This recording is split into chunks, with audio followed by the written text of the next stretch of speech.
As the global demand for graphic cards continues to surge, consumers around the world facing unprecedented price increases and shortages, from gamers and content creators to cryptocurrency miners. The demand for high-performance graphic cards has outstripped supply, leading to record-breaking prices and lengthy wait times. With no end in sight to the global semiconductor shortage, experts predict that consumers may have to wait months or even years before they can purchase a graphic card and at a reasonable price. Today, here, we have Charlie Wicks and Otis Pinnell, two avid gamers who are knowledgeable on the topic of graphic cards and gaming in general. Charlie plays a mixture of console and PC games with his main focus on first-person shooter games. Otis plays mostly on PC and tends to stick to fighting and role-playing games.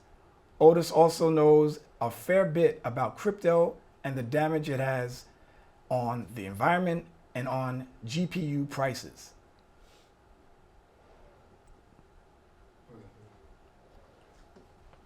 So, listen, guys, I got questions for you here. What consoles do you play on, and do you prefer console or PC, and why? I'm wearing a PlayStation shirt, so I bought my PS5 probably, it was summer 2021, and my brother got the new Xbox. So when I'm at home, I have both access to an Xbox and like a PS5, but like when I'm up at school, the console that I mainly play is the PS5, and when I'm at home or school, I'm usually playing on my computer for like mainly like the latest and like greatest stuff. But if I ever want to like play like a game on a couch after like a long day, nothing can like I guess beat the PS5. Gotcha. And you feel the same way, or you always play on your computer? So I have like grown up with Nintendo consoles, so like that's primarily the console I play on. I've never really had like a PlayStation or an Xbox, but then in 2016 I built my own PC, and that's where I play a lot of games. So I'd say I split my time pretty evenly between the two. There are a lot of indie games on the PC that I like to play, but like a lot of the big titles I play are all Nintendo games. So I have my Switch that I've had since launch that I play on a lot. You guys know what NVIDIA is? Yeah. Yeah. So you can tell me a little bit about those. Either one of you is fine. Sure, yeah.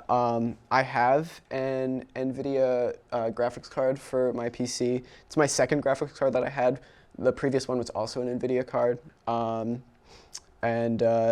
So it's a graphics processing unit. It's responsible for the the visual aspect of the computer. If you wanna, you have better knowledge than I do about the technical aspects of it. So I don't even have a NVIDIA GPU. I have an AMD.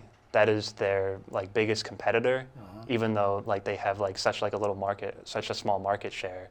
I think that AMD still is like a force to be reckoned with because of their like price to performance. But NVIDIA, like they are the like graphics card company. Like they're who people like look for. It's like always like dominating like the charts and everything for like computer hardware. But recently, I guess over like the last couple of years or so, the prices of these cards have like skyrocketed. Right. So yeah, more people massively. have been looking towards like AMD.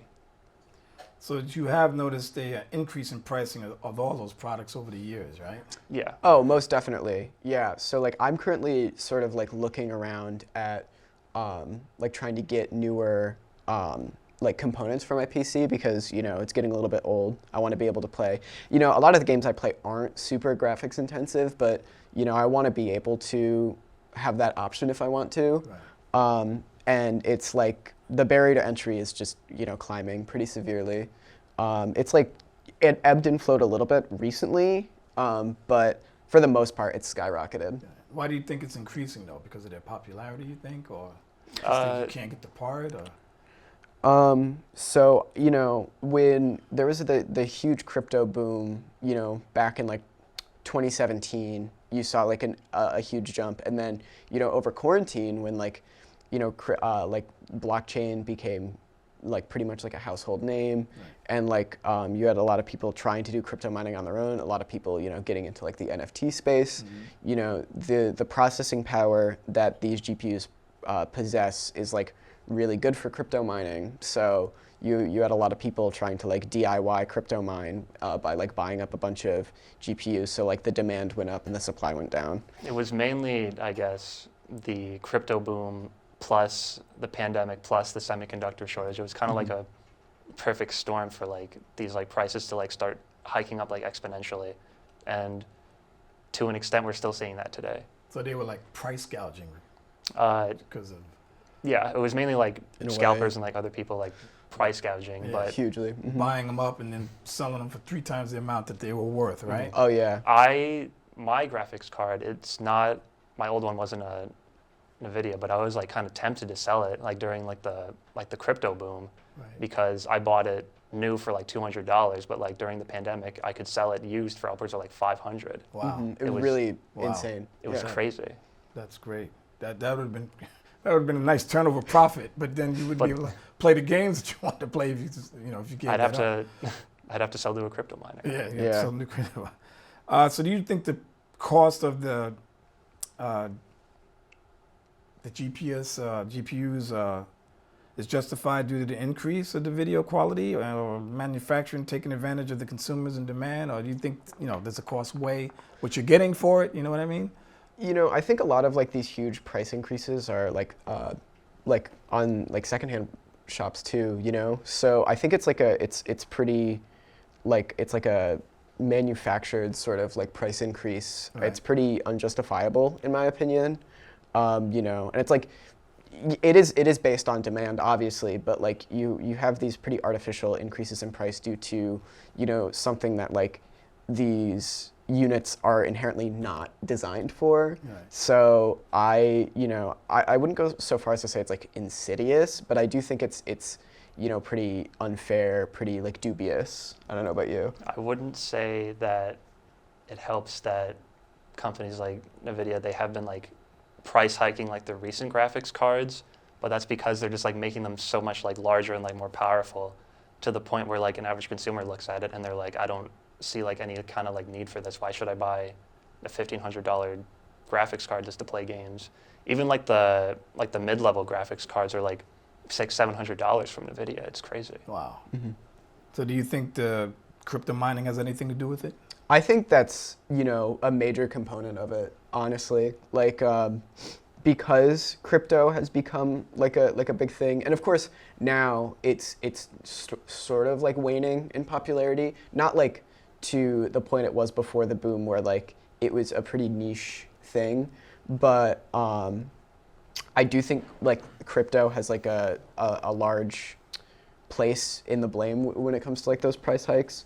But like, yeah, like obviously these companies are seeing this and they're taking advantage of the time in order to like, turn larger profits for these machines. Like my entire PC cost $1,100, and now you'd be hard pressed to find a GPU that didn't cost over half of that. Wow.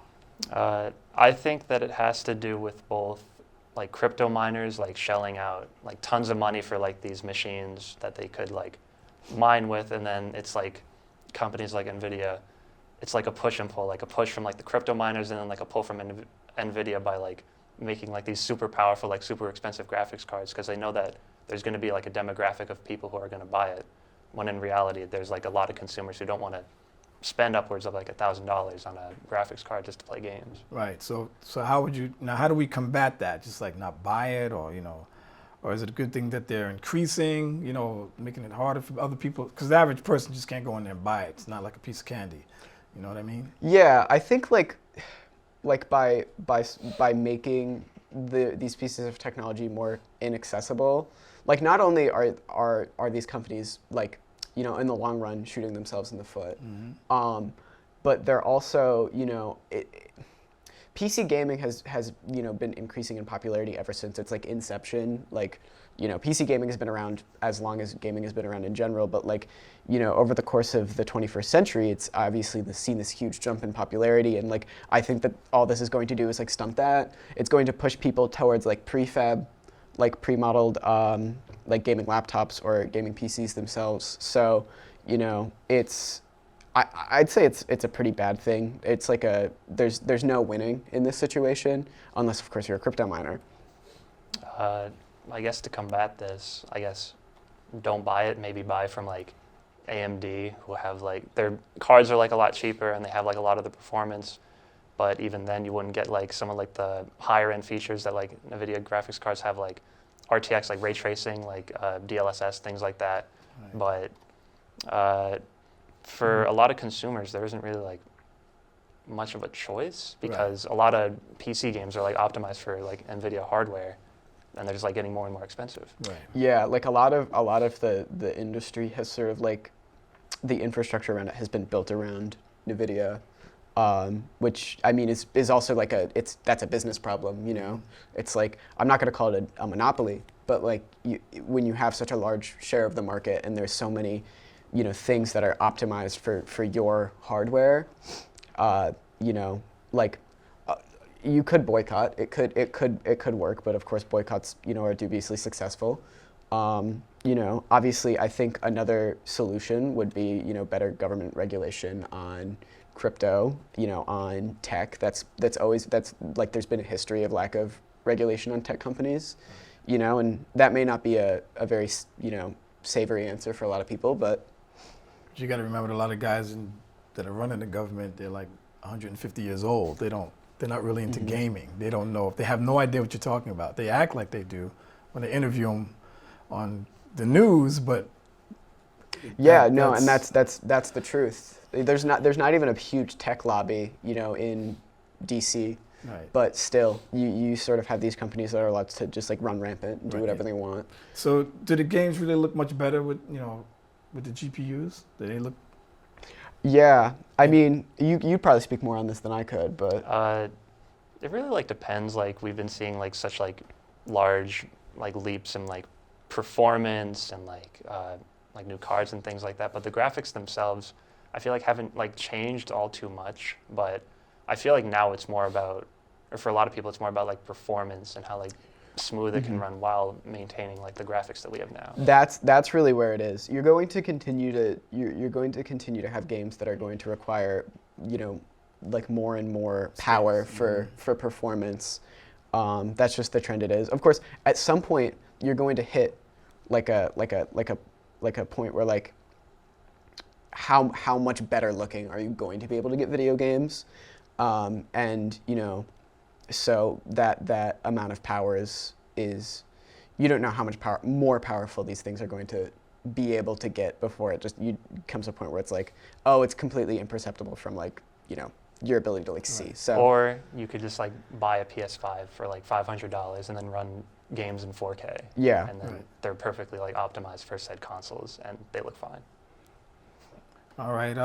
Yeah, that sounds good, guys. So I guess things are going to keep growing. The price is going to keep growing, and I'm glad you guys came in today.